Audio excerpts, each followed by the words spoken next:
पिता दलित हैं और माँ गैर दलित और दोनों के बीच में तलाक हो जाए तो क्या बच्चे को आरक्षण मिलेगा? इसका जवाब है हाँ। गुरुवार को सुप्रीम कोर्ट ने आरक्षण पर एक अहम फैसला सुनाया है। सुप्रीम कोर्ट ने गुरुवार को एक गैर दलित महिला और एक दलित व्यक्ति के बीच शादी को रद्द कर दिया और पति को आदेश दिया कि वो अपने नाबालिग बच्चों के लिए अनुसूचित जाति का प्रमाण पत्र बनवाए, जो पिछले 6 सालों से अपनी मां के साथ रह रहे हैं। सुप्रीम कोर्ट ने संविधान के आर्टिकल 142 के तहत अपने विशेषाधिकार का इस्तेमाल करते हुए ये फैसला सुनाया है। टाइम्स ऑफ इंडिया की रिपोर्ट के मुताबिक जूही पोरिया और प्रदीप पोरिया को तलाक देते हुए जस्टिस सूर्यकांत और उज्जवल भुइया के इस आदेश के पीछे तर्क ये था कि एक गैर दलित महिला विवाह के माध्यम से अनुसूचित जाति समुदाय की सदस्यता प्राप्त नहीं कर सकती है, लेकिन अनुसूचित जाति के व्यक्ति से पैदा हुए उसके बच्चे अनुसूचित जाति के टैग के हकदार होंगे।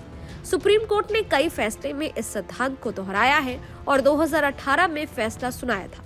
कोर्ट ने कहा है कि इस बात पर कोई विवाद नहीं हो सकता है कि जाति जन्म से निर्धारित होती है और अनुसूचित जाति समुदाय के व्यक्ति के साथ शादी करके जाति नहीं बदली जा सकती है, केवल इसलिए कि उसका पति अनुसूचित जाति समुदाय से उसे अनुसूचित जाति का प्रमाण पत्र जारी नहीं किया जा सकता है। इस समय चल रहे मामले में 11 साल का एक बेटा और 6 साल की बेटी पिछले 6 सालों से गैर दलित महिला के साथ रायपुर में उसके माता पिता के घर पर रह रहे हैं। सुप्रीम कोर्ट ने तलाक दिए जाने के बाद कहा है कि बच्चों का पालन पोषण गैर दलित परिवार में ही होता रहेगा और फिर भी उन्हें सरकारी शिक्षण संस्थानों में प्रवेश और रोजगार के मकसद से एससी कैटेगरी का माना जाएगा। जस्टिस कांत की अगुवाई वाली पीठ ने पति से कहा है कि वो संबंधित अधिकारियों से संपर्क करे और 6 महीने के भीतर दोनों बच्चों के लिए एससी प्रमाण पत्र बनाए। कोर्ट ने कहा है कि पति ग्रेजुएशन तक उनकी शिक्षा का सारा खर्च उठाएगा, जिसमें एंट्री और ट्यूशन फीस के साथ साथ बोर्डिंग और लॉजिंग खर्च भी शामिल है। आपको बता दें कि पति ने पत्नी और बच्चे के मेंटेनेंस के तौर पर 42 लाख रुपए का एक मुश्त भुगतान किया है। इसके अलावा पति एक प्लॉट भी अपनी पत्नी को देगा। सुप्रीम कोर्ट ने महिला को निर्देश दिया है कि वो बच्चों की उनके पति से समय समय पर मुलाकात कराए, उन्हें छुट्टी पर ले जाने दे और किसी तरह की रोक टोक ना करे। क्या है अनुच्छेद 142 और ये क्यों जरूरी है, ये भी समझ लेते हैं। आसान शब्दों में कहें तो ये अनुच्छेद सुप्रीम कोर्ट को किसी भी मामले में न्याय सुनिश्चित करने के लिए खास अधिकार देता है।